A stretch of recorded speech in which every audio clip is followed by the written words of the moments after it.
I am genuinely especially pleased to be able to introduce Joel F. Wade.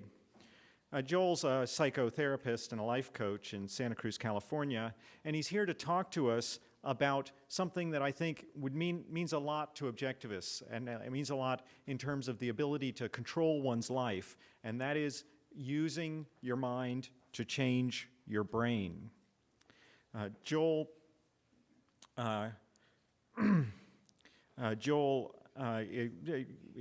does a variety of work consulting with businesses on improving trust and communication and well-being, and he offers workshops and seminars on mastering happiness, and it is knowledgeable about the field of positive psychology and tries to bring the new research in positive psychology to bear in his counseling and workshop work. And he's got many years of experience as a marriage and a family therapist and as a teacher. He's also the author of Mastering Happiness, 10 Principles for Practicing a More Fulfilling Life. He's also written a pocket guide to mastering happiness and a children's book, The San People of the Kalahari, based on his first contact in 1988 with a band of San hunter-gatherers in the Kalahari Desert. And he's written for various magazines, including T.S.'s own lamented The New Individualist and The American Thinker. So I'd like you all to give him a very warm welcome, Joel Wade.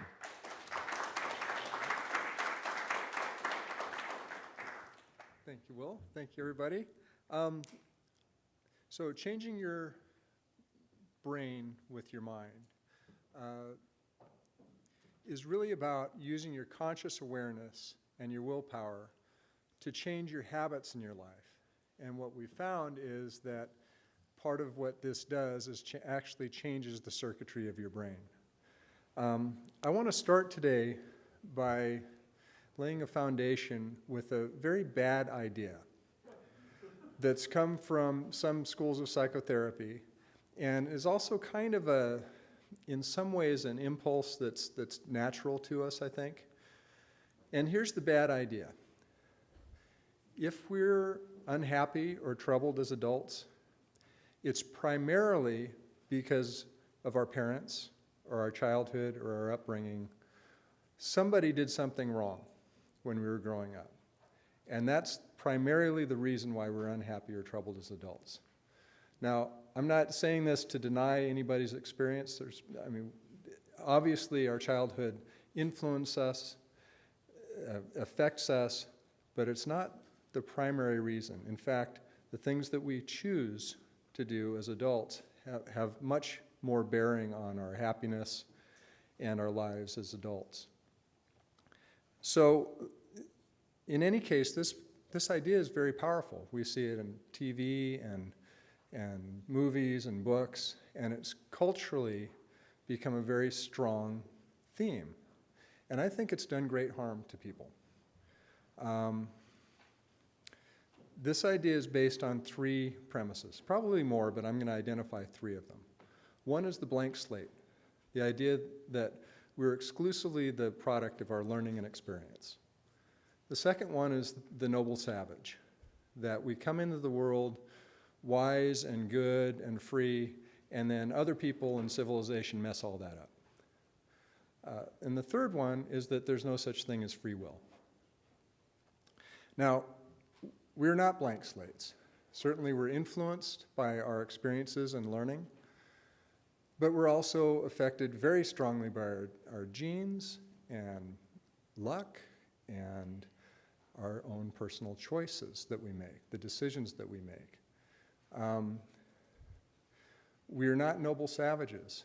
Now, babies and small children are adorable, and they're full of love and delight and joy, but they also throw tantrums, and they have a tendency to pound on their siblings when they get angry. So there's a lot of things, as adorable and wonderful as they are, we don't come into the world ready-made and then are messed up by other things. There's a lot of need to make ourselves, to master ourselves. And we do indeed have free will. Now, it's not the sort of idealistic, unlimited sort of free will that I can just think and do anything I want. But as Dr. Red talked about yesterday, there's a lot of research showing conclusively that we have the ability to delay gratification, to choose one path over another, to choose a course of study, to choose a way of life, to be good to our mates and our friends or not. But it takes work, it takes energy, it takes effort, and sometimes it takes courage. So these three premises lead to this bad idea, which goes something like, I come into the world good and sort of with a mystical, magical goodness that ready-made. And then other people and civilization mess that up. And then because I have no free will, I'm at the mercy of those events for the rest of my life. There's a couple of problems with that. First of all, it puts us in a helpless, passive, and victim relationship to our past. And being helpless and passive and feeling victimized is not good for human beings. It's a recipe for depression and anxiety and lots of other yucky stuff. It's not good for us to live in that kind of frame of mind. Also, a corollary to this from some schools of psychotherapy, not all schools of psychotherapy, but some, is that the way to heal this is to go back and find the most painful events of your past and keep going back there and swim around in it and talk about it and swim around in it some more. And what that does, because we get good at what we practice, we end up getting really good at going back to the painful events of our childhood. And then those events become bigger in our presence, in our present life. They become a stronger part of our overall atmosphere of life because we practice it all the time. Now, I want to give a quick antidote to that. Quick meaning quick to say. It takes time to implement. If you've been looking at the painful events of your past, sometimes we talk about that as going on an archaeological dig. I'd like to suggest that you do a treasure hunt. Look to your past for the events and the people and the opportunities about which you can feel grateful. Look for these gems of people that helped you or encouraged you or pushed you, the opportunities that came to you. And also look for your own personal triumphs. Look for the things you've done that you're proud of, the things that you've participated in and triumphed over, the challenges you've overcome. Doing this, practicing going back and finding these good things, you're finding resources and bringing them forward into your life so that these elements of your life become the atmosphere of your life and you have more of a sense of strength. These are strengths to draw from. So over time, that can create more of a sense of positive and resourcefulness. So this brings me to where I want to be, which is how to use your consciousness to deliberately craft your habits. Not all your habits.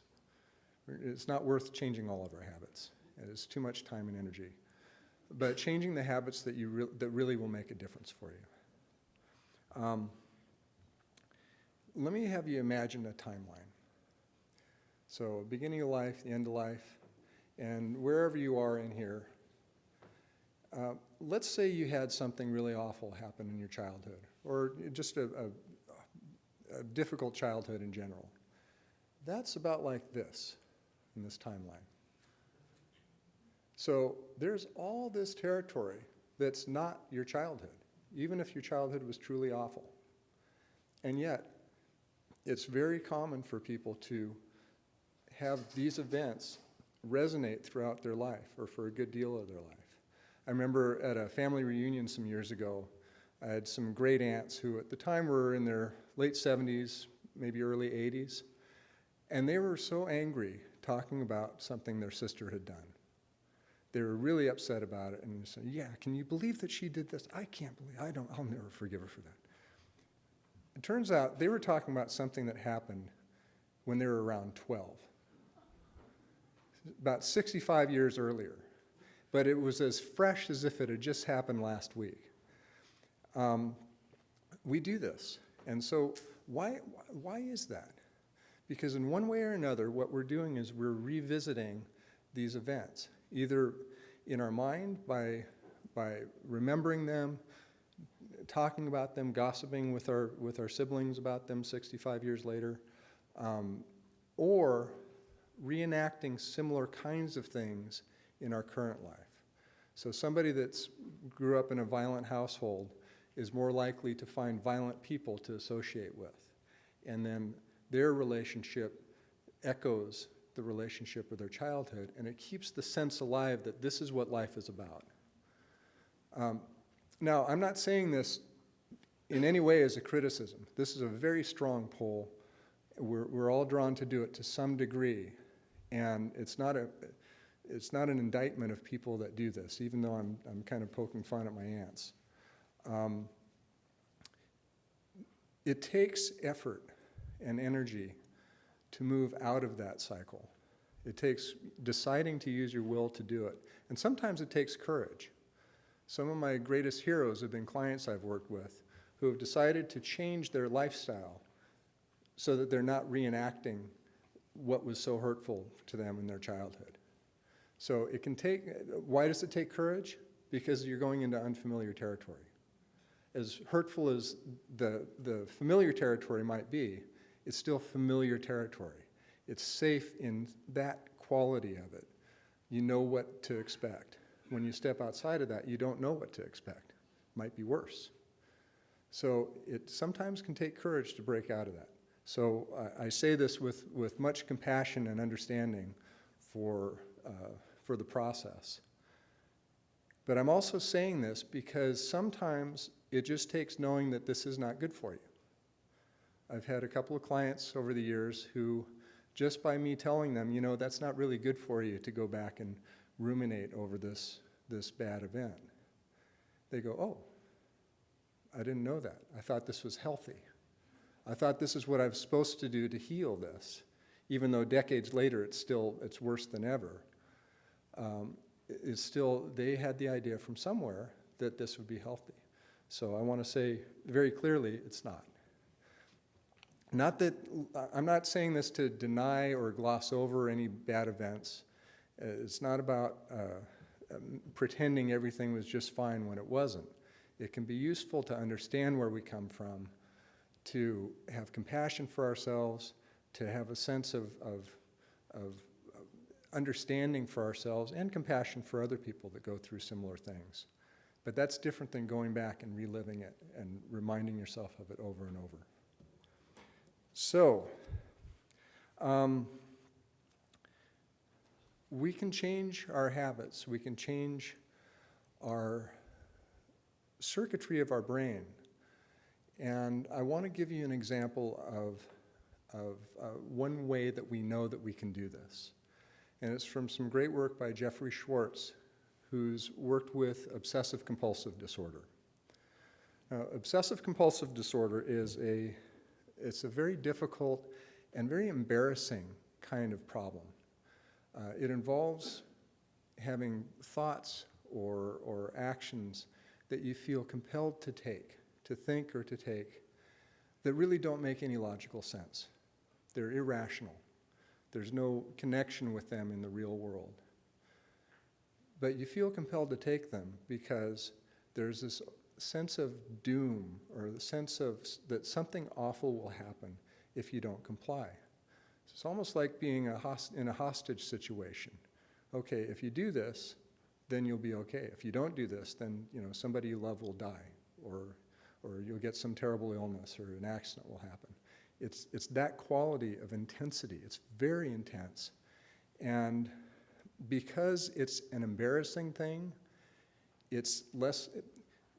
people are more likely to talk about that they feel depressed or anxious. They're less likely to talk about, well, I feel like, I need to spin around 3 times, or I need to read the same word 4 or 5 times, or I need to wash my hands 200 times a day. It's just kind of embarrassing, and it's hard to think that other people would understand. So you also have the sense of secrecy, which can keep things alive, can keep, painful things alive. So, this can take different forms, like I said. It could be counting rituals. It could be driving home in the middle of the day to check to see if the water's turned off. Howard Hughes is a famous example of somebody with a very severe case of this. And he also had the means to indulge his compulsions, which had the effect of intensifying them. And so to the point where he really became a prisoner within his own brain and his own home, and a very tragic situation. Regardless of the specifics of it, though, we now know what causes this. And it's not some mystical voice telling you, knowing that something bad will happen.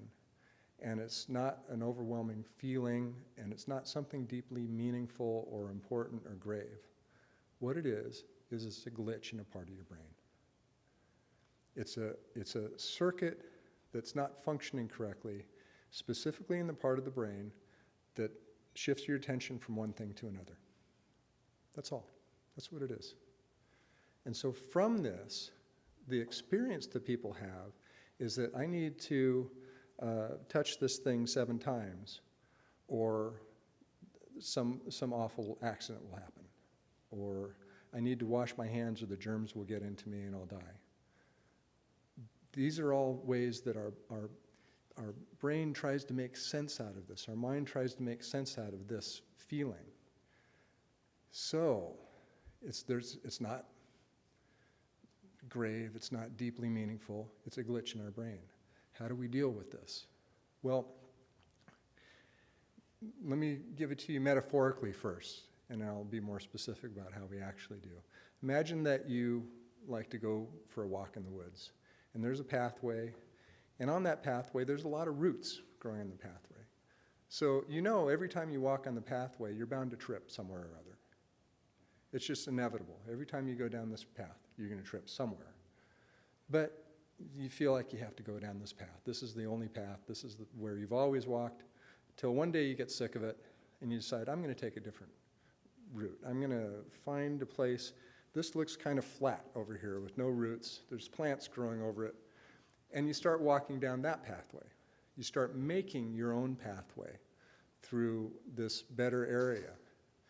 And the first day, you're charting a new territory. Second, third day, you start seeing what looks like kind of a game trail. Eventually, if you continue steering yourself down this path and not this path begins to look much more like a path, and this path begins to get overgrown a bit. And if you continue doing that, and every once in a while you'll go down this path, and then you'll remember you don't like that path, and you go down this one. But over time, eventually this pathway is the easier path. It's the more obvious path. It looks more like a path, and it's the path of least resistance. This path is less compelling, and it's still there. You can kind of see it if you want to, but it just doesn't draw you in the same way. That's metaphorically what we're doing, except for the pathways aren't in the woods somewhere, they're in your brain. So you have this sense of if you don't do this thing or think this thing, something awful will happen. What do? The first step is you relabel this. So it's not something meaningful. It's not something important or grave. It's just a glitch in my brain. That's all it is.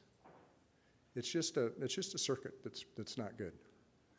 So that removes the intensity to some degree from what drew you there in the first place.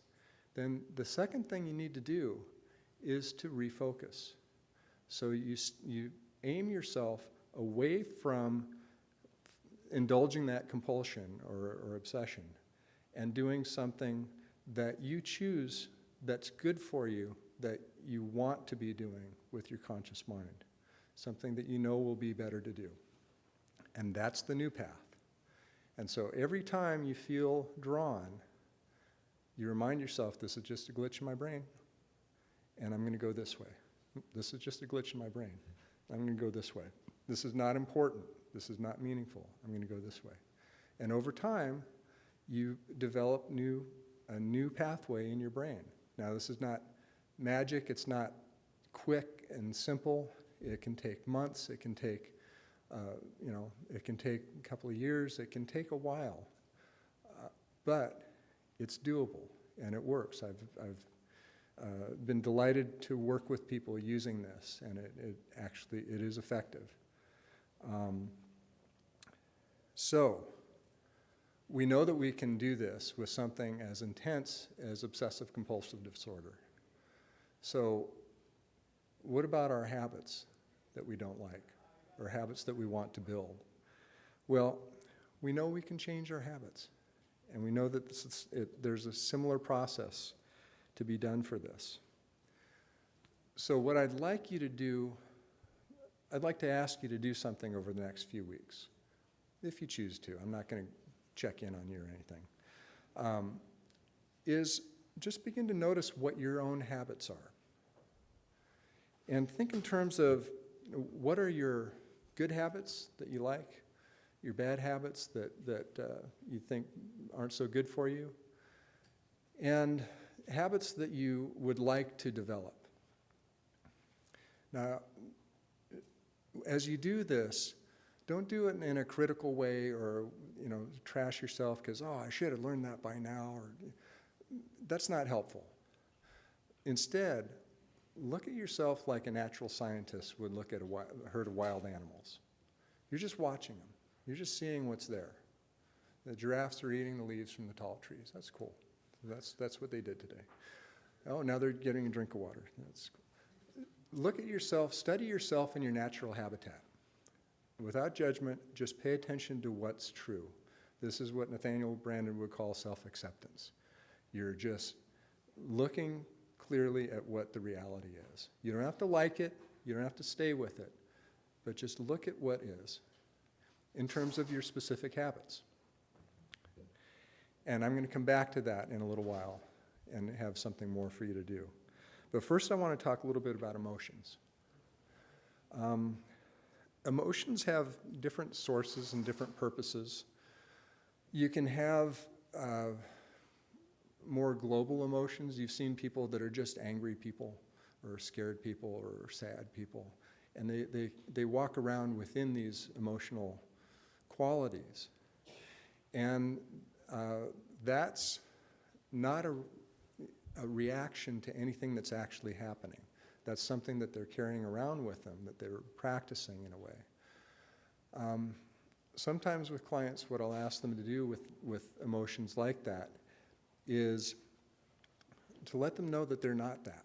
To ask them to, rather than saying, I'm an angry person, or I'm a scared person, I'm an anxious person, or I'm just a very sad person, to get a little distance from that so you're not identifying with that emotion. It's an emotion. It's not you. In order to do that, again, back to wild animals. Imagine your emotion is just like a wild animal walking through your backyard. It's just making its way. You don't want to feed it, or it'll come around a lot more. You don't need to necessarily chase it away right now. Just watch it. And that can give you a little sense of separation from it, so you're not identified with it. Sometimes when people have anxiety, one of the things I'll ask them to do is, rather than identifying it as anxiety and labeling it as anxiety, I'm anxious now, is don't label it. Just notice what the physical sensations are. So I'm feeling tension in my chest, a little fluttering in my stomach, and kind of tense all over, rather than saying I'm anxious. And what that does is, again, it gives you a little bit of separation, and it allows you to work with it a little bit. You're not at the mercy of it. You're not identified with it.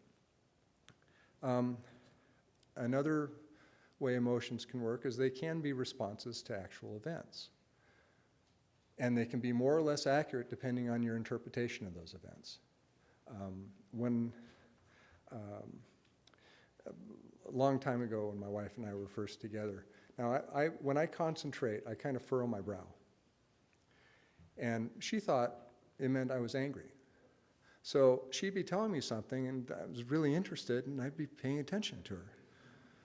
And she'd say, well, why are you angry? I said, huh? Why are you angry? I'm not angry. But your brow's furrowed. That means you're angry. No, I'm not angry at all. I'm just paying attention to you. I'm starting to feel angry now because you're misunderstanding me. But so we worked it out. She understands now that I'm just paying attention. Something I like to do with couples is I'll have them face each other and take turns, and one person look at the other person and find just something objective, like sides of your mouth are lifting up. And use this formula. I see, I imagine, I feel. So they might say something like, I see the sides of your mouth lifting up. It could be anything. It could be, your eyebrow going up. I see the sides of your mouth going up. I imagine that you're kind of delighted to be doing this with me. And I feel kind of joyful and happy and loving towards you. This is all from this. Just, it could go in different ways. They could say, I see your sides of your mouth going up. I imagine that you're plotting something evil, and I feel terrified. It could be, I see the sides of your mouth going up, and I imagine that you're not even here paying attention to what we're working on, and I feel really sad and lonely. Depending on the sense that you make out of what you see, your emotions can be very different. So that's why it's important to integrate your feelings with your thoughts. And a lot of troubles with couples is they jump from one to the other. I see you smiling, I feel terrified, or I feel, sad. Huh? And so the second step of this is I have them check that out. Well, are you really plotting something evil? Well, yeah, actually I am. And then they have something to go on. Or, is that what you're really feeling? Yeah, I'm really delighted to be here working on that. And then you get to understand each other. Or they might say, evil plan? What are you thinking about? I'm delighted to be here with you. So then you get feedback, and you can adjust and adapt what you know, and your feelings change from that. So again, your feelings aren't these automatic wise holders of knowledge.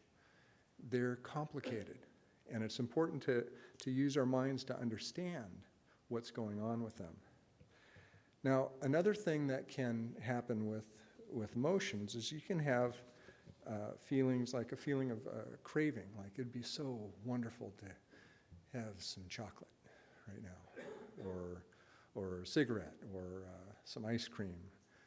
And it can feel like this is real, this is important to me, this matters to me, man. Oh, it's going to be great. But it's really something different. And in order to illustrate that, I want to tell a story about rats and experimenters and levers and electricity. Back in the early 1950s, there were some experimenters in Montreal, Canada. And they were supposed to put an electrode in a rat's brain in a place that will administer punishment. But this day they had bad aim, and they hit another part of the brain, which they came to think of as the pleasure center of the brain. They thought they'd found it because that rat would go anywhere they wanted to go, following the stimulus of the electrode. It just wanted to be stimulated by that electrode, and it would do anything. And in other experiments, they would have a rat in a cage with a bar on either side. Every time it pressed the bar, it would stimulate the electrode, but they could only press it one time. Then it had to go across to the other bar, and then back to the other bar.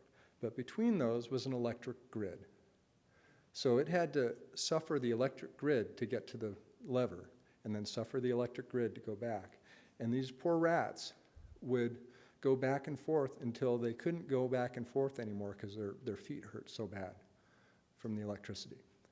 So that's the power of this particular circuitry in our brain. And we experience it, and we're not rats, but we have a similar kind of process in us. And it's the process of stress, and it's not pleasure. What it is it's more like the promise of reward. we think, oh, it's going to feel so great when I get that ice cream. It's just going to feel I'll feel relieved, I'll feel relaxed, I feel kind of stressed out right now, and I'll feel better.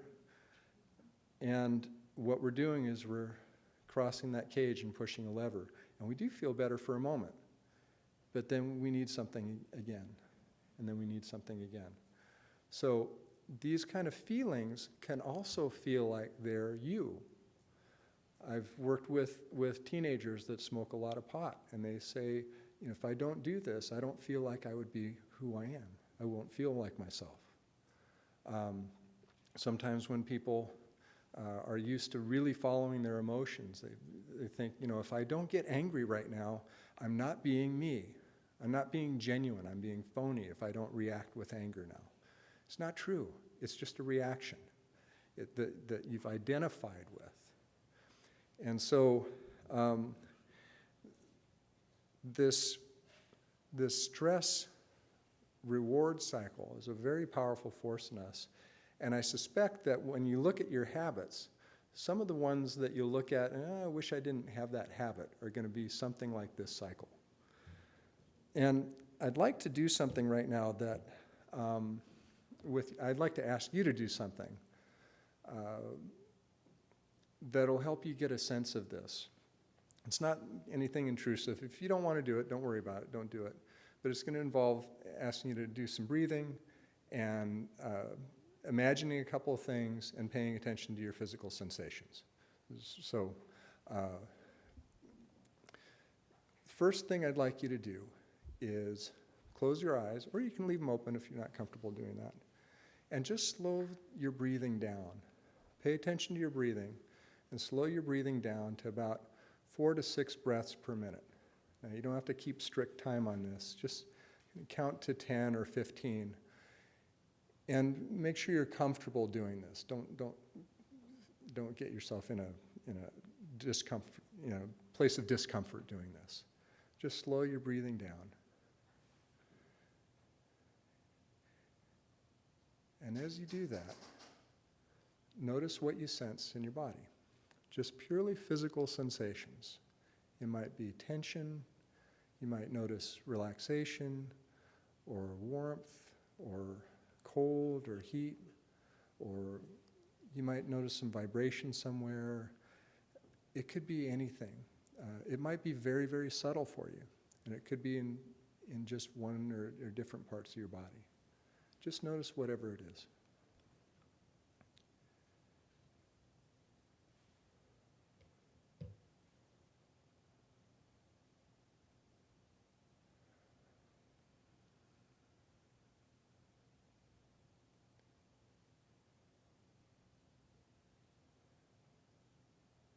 Okay, now what I'd like you to do is let your breathing just be more natural.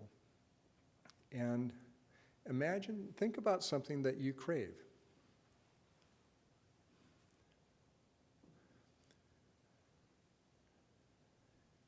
And just imagine the craving for that, whatever it is. I'm not going to ask you what it is, so don't worry about it. And as you think of this, notice again what your physical sensations are.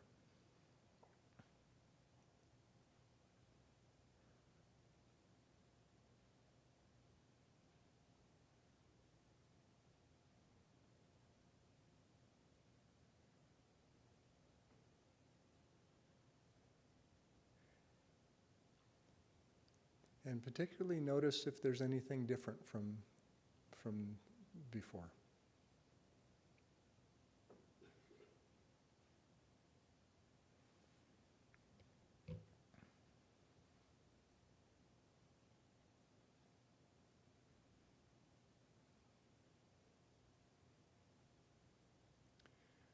Okay, now I'd like you to actually let that go and just open your eyes for a moment. I'm going to have you close them again in a second, but just kind of come out of that.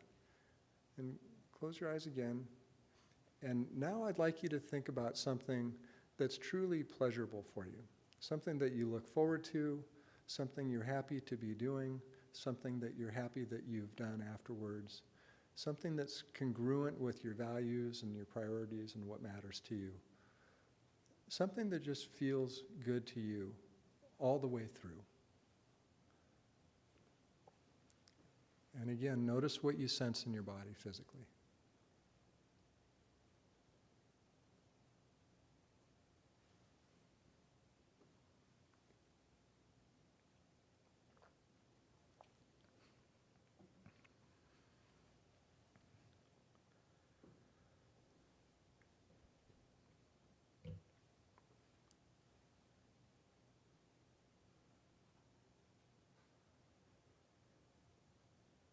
Okay, and then come on back. And did anybody notice a difference between, I'm not going to call on you, but did anybody notice a difference in the different states, different physical sensations? Great. That's your own personal biofeedback mechanism. That gives you a little bit of sense. It's just a little taste, but you could sense a difference between something that's a craving and something that's truly pleasurable for you that you want to do more of. And that's an important thing to have when you're looking at what you want to spend your precious resources of energy and effort on with your willpower. If you're going to change something, you want to change something that really matters to you. Because there's plenty of things that just don't matter enough to put that energy into. You want to find something that's important enough to invest that time and energy and effort. So let's say you have, one of the things you want to change is a craving. Well, how do you do that? It's a similar process to what I talked about with the obsessive compulsive disorder. You know now that the craving isn't something deeply meaningful. It isn't something that's you, that's your identity. It's just a neural pathway in your brain that you've set up somewhere along the line. Maybe when you were little, it got set up without you really paying much attention to it. Maybe somewhere along the line as an adult, you decided this would be a good thing to crave. In one way or another, your brain is doing what you've asked it to do. It's saying, you want to go down this path. Do it. It's working for you. So remind yourself, this is just a pathway. It's just a circuit in my brain. It's not something deeply meaningful. So that relabels it. It takes some of the power out of it, some of the compelling, drive and meaning out of it. And then you can shift and refocus and do something different. And what I encourage you to do is find something that actually relieves stress, because that craving is often a response to feeling some stress in one way or another. So some things that can actually relieve stress are physical exercise, meditation, doing a hobby that you enjoy, listening to music you enjoy, reading a good book, spending time with friends and family that you enjoy. Those things actually do reduce stress. And they reduce the stress hormones and that whole cycle. So by going down that pathway, instead of indulging the craving, you're weakening the pathway to the craving and strengthening a different pathway. Again, over time, it takes effort and energy and time. It's not magic. But it's something that you can do. So we're not a blank slate. We're not noble savages. And we do have free will.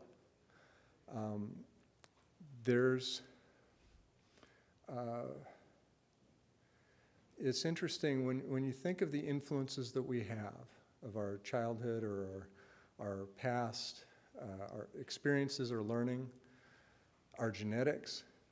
These are all sort of givens. And then what we do with them, it takes energy and it takes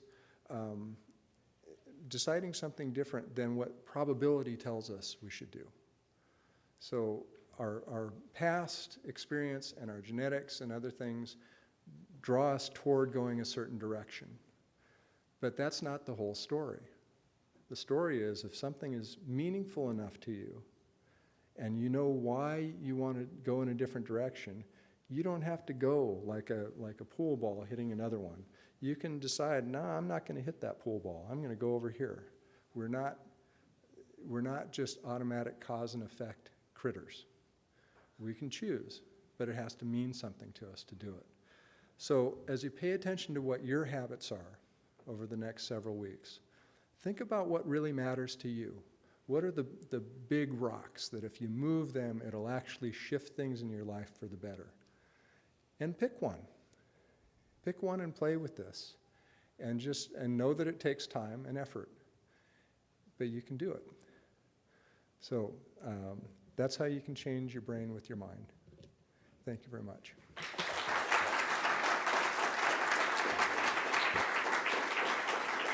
There's a notion with emotion that we appropriately programmed, we can depend upon them.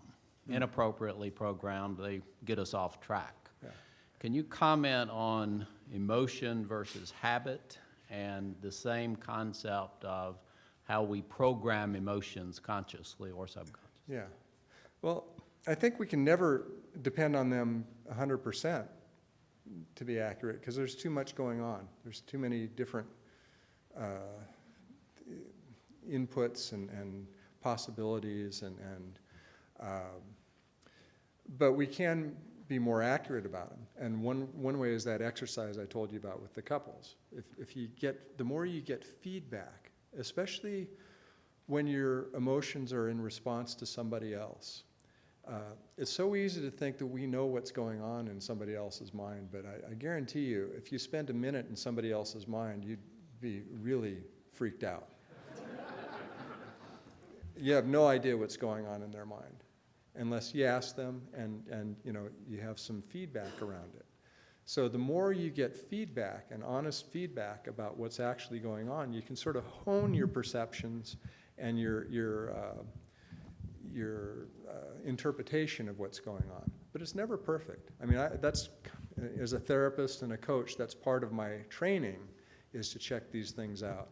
But I've been doing this for 33 years, and I still always check it out.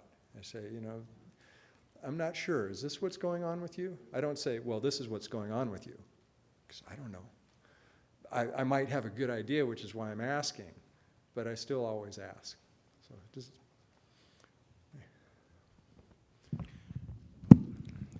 In your talk, I heard you mostly talk about the what you referred to as the stress-reward cycle. Mm-hmm. But at least from my personal experience, there are other cycles which seem to be the opposite, and we still do it. Mm-hmm. So sometimes when we feel guilty for having done something bad, we go back to there to feel pain, to hurt ourselves and punish ourselves. Yeah. Because we deserve it. Yeah. That's different, right? So that's almost like instead of running across from one Right. side to the other, you decide to stay on the little mesh that electrifies your feet. Yeah, on purpose. Yeah. To punish yourself, yeah. So with regards to that, Mm-hmm. some people go back into the past Yeah. and they stay there and they look at it from that point of view. Yeah. You said that in some cases, perhaps like your aunts, it wasn't worth it going back and doing it. But my question is, isn't there a payoff, really? Yeah. As to why they go back, Yeah. whether to be victims or whatever. And Yeah. more importantly, Nathaniel Brandon, in one of his cases, forget who it was, where it was, but essentially he would tell his patients, go back and think about this. Yeah. And the patients really would just go back and ruminate and just feel their emotions and come back worse, when Yeah. he really meant like think objectively, integrate what was going on. So my question is there a process where sort of you can get the powers that you have now as an adult, conceptual powers, and go back and look at it not so much as a kid or whatever emotions were at the time, Yeah. and move forward from that, but go back and do it? Yeah, yeah. Okay, a couple of things. One, what my aunts were doing, there is a positive to that, and that is that they were it was a way that they were connecting. And they felt good probably talking about it, even though they were feeling miserable they were just angry, but they were griping together. And there's a connection that is made with that. And so that's the upside of gossiping.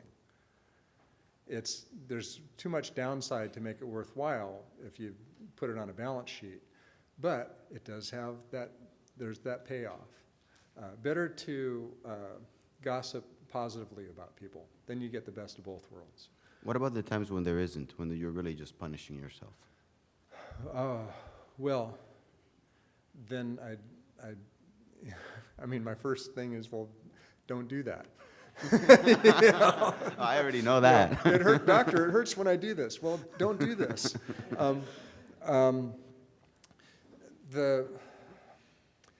It can feel really important to go back to where it hurts. It's almost like itching, scratching an itch. It's like, there's something there for me to learn. There's something there for me to get. If only I go back there and understand it just right. And in most cases, there's nothing there to understand. It's just a pull. It's just a compulsion to do that. And a habit, if you've done it a lot. It's just a pathway that's well paved. It might be a super highway you've paved back to that place. I would say there's two good things you can do going back to your past. One is looking for the positive things, looking for what you can feel grateful for, and looking for your own triumphs, looking for yourself at your best and other people at their best, and your circumstances at their best. Because it's back there. I mean, you wouldn't be standing here if there weren't good things that also happened, even if you had a lot of hardship and trouble. And what that does is it gives you some ground to stand on. It gives you some positive base. And then you can have a different perspective on the painful things. If all you have is going back to what hurt, that's the only perspective you have. You have to get in a bigger context than that in order to do any good. You have to find some kind of larger context. And the gratitude and looking for your best self are they're easily explainable ways to do that. So you build some ground for yourself, and then you can have a little different perspective on these events.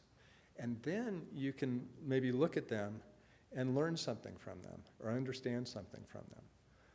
And that's really the process that I would recommend. What I gather from that, you said, I guess maybe remove yourself a little bit, like you were saying earlier. You're saying that's very important. Yeah. You have to have, if you're going to change anything, you can't change it from within everything, just what you know. You have to step outside of it somehow, have a larger context in some way or other. And then you can come at it from a different angle and learn something from it. Thank you for the presentation. I find your manner very compassionate and compelling, so I enjoyed it very much. I do have a question, though, of course. I'm intrigued, and I'm not sure I totally agree with you, frankly, or at least I'd like you to flesh it out if you would, on the OCD. My concern would be, you say the cause is a glitch in the part of the brain that shifts attention from one thing to another. I would think that the problem that you would have then, well, I'm not sure I agree with it, but if it's true, then the person who suffers from it would have a problem with shame. And how do you deal with your belief about the nature of their problem, with the fact that they're operating their minds so incorrectly that they are effed up, if you'll pardon the, how do you deal with that aspect of without shaming them? Oh yeah, that's shame is a big part of it, especially because it's embarrassing and it's not something that people are comfortable sharing. And where I would disagree with you, I think, just to finish it up and then you can respond, is that I tend to feel personally, I understand you're the psychologist and I'm not, but is that my own belief is there's more of an aspect of free-floating fear that is not ascribed because of cowardice inside a person's mind, and those fears become undifferentiated, and the OCD is more of a symptom of that in most people. That's my belief about OCD. Well, that's the old belief. And Is it? Okay. It's an anxiety disorder. It's categorized as that. But really, what the mechanism is exactly what I was describing. And if you read, Jeffrey Schwartz has a book, Brain Lock, that I'd recommend to you. And he talks in more detail. I'm not a brain doctor. I use these things practically with my clients. So I'm doing a very rudimentary description of this. But that's a book, you can get a lot of the details of it. But the issue of shame is very important. One of the, I'd say at least half of what I do with my clients that's really important to them is letting them know that there's nothing wrong with them. That this is all kind of normal range of human behavior stuff. And whatever it is they're dealing with is not as bizarre as they feel that it is. It's just a problem to solve. And that's all this is. It's just, there's a glitch in the brain. It's just a problem to solve. It's not some deeply shameful thing. Some people have, about 4 million Americans have obsessive compulsive disorder in one degree or another. So those are the people that got that particular glitch. You know, other people have arthritis, you know, other people. But the cool thing is that there's a way to shift that. And you found it's worked 90, Yeah. 90 whatever percent, I mean, you've, You know, I just have my private practice, but Jeffrey Shorts has worked with tons of people, and I've worked with several people, and it's been successful with all of them. I worked with a young boy, it took a couple of months, and he was done. It was freaking him and everybody out, and then it's wonderful to be able to do something like that. thank you. So, yeah. Thanks for the presentation. I was wondering if there's any correlation between when a neuropath is made and how long it takes to change it, or how difficult it is to change it. Oh, well, seems to take a few months.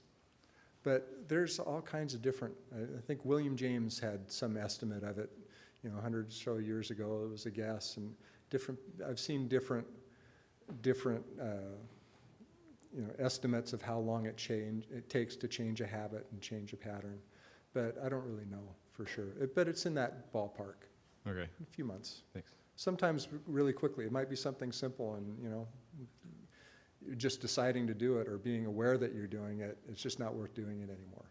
Or is there an age, or there's the common saying that it's hard to teach an old dog new tricks. Is there an age where there's so much time in between the occurrence where it was, the neuropath was made, and then age where you want to, you're able to do something about it? Is there? No, you know, the pathways are more established. It's, you know, a deeper habit, but it really comes down to, does the old dog really want to change? Right. You know, is it worth it? Is it worth, it's like, you know, somebody's in their 90s, do they want to get that operation or on their knee, or is it really worth it or not? So, Hi, great talk. How do we know that childhood doesn't have a huge effect on our adulthood? I know I don't mean to minimize obviously we have free will, there's capacities to change certain things as we get older, but we also know that a lot of broad-based schemas are established, or fundamental beliefs are established very early in life, fundamental values. We do know that people repeat patterns that they form very early in life, much later on. Even though childhood is a small part, time-wise, of our Yeah. entire lives. I'm just wondering if you can Yeah. elaborate. And I don't mean to be arguing for dwelling on the past, but how do we know that it really isn't a humongously formative time that really shapes the rest of our lives? well, I think it is. I think it is very important. I mean, it's just not all important. In other words, of course, it has an effect on us. And if you grew up in a loving family that helped you learn how to self-regulate and understand your emotions and really master yourself and help you learn skills, good life skills, you're going to be in a better position when you are an adult than if you're in a family that beats you and, you know, berates you and doesn't pay any attention. Of course, that has a huge effect. It's just that we're not automatically at the mercy of it. You can go through an awful childhood and make something wonderful out of your life, but it takes wanting to. It takes usually having somebody outside of the family that you've had some connection with. That's one of the things that brings more resilience is having somebody outside of the family that you're close to, that is for you, that's on your side. So, yeah, I don't want to give the impression that it doesn't matter. But the idea that that's all that matters is what I'm questioning. Because some people really believe that, and it's really a trap. So. That's not going to work. Though, one thing, Martin Seligman talked about this, excuse me just a sec, in his book Authentic Happiness. In the notes, he refers to how,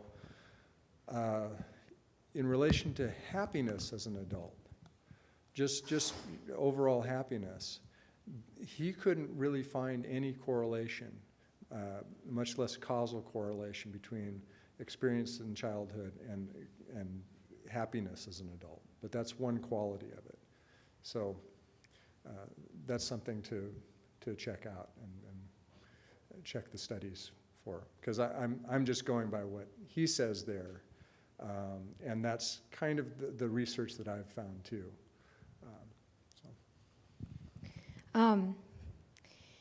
My question is, my name is Lauren. My question is, our generation has a lot of ADD, ADHD problems.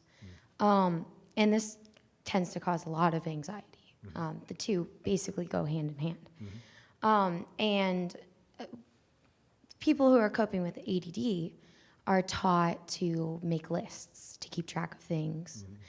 But I found talking to these people that keep these lists in general cause anxiety. and trying to remember where your paper is Right.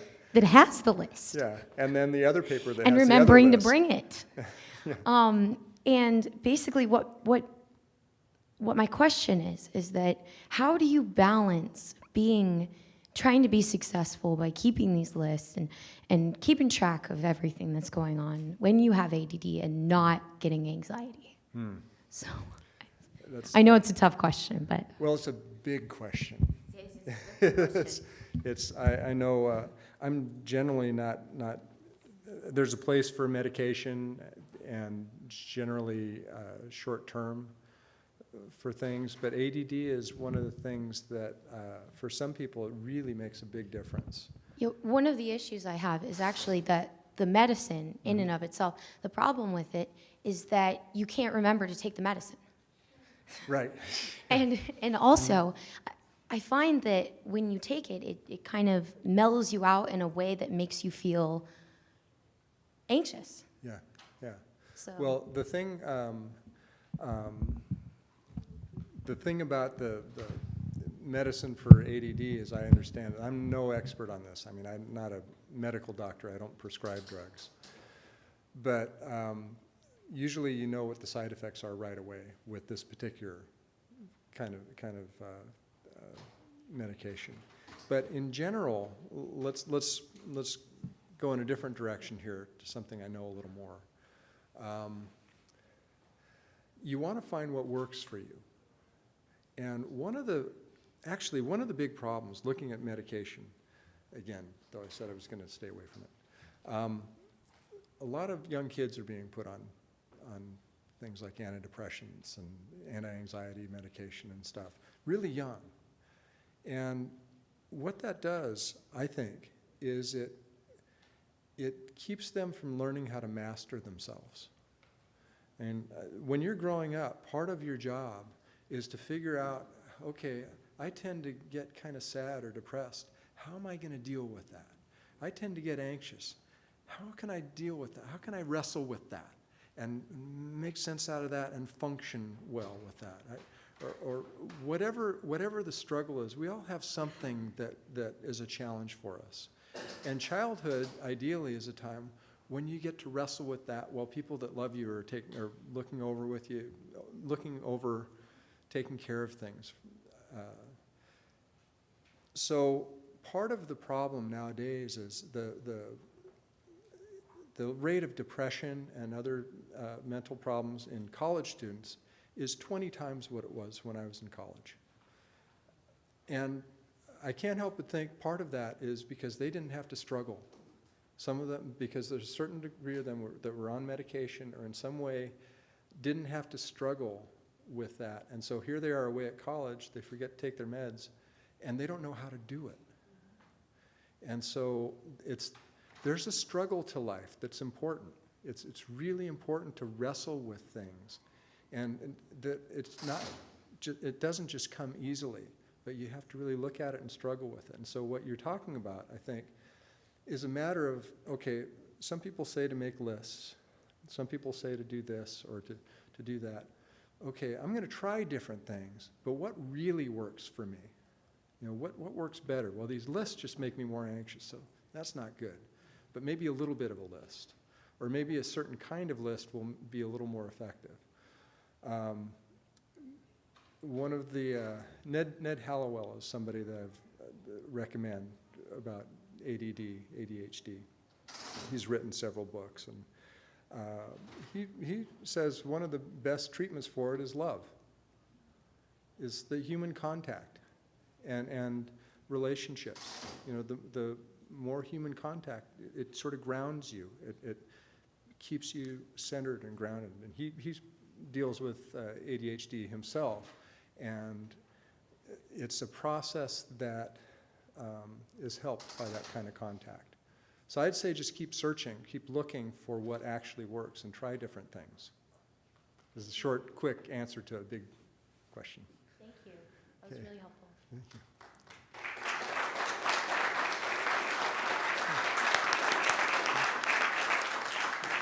Thank you. Is that? Yep, that's time. Okay. Thank you. Thank you very much.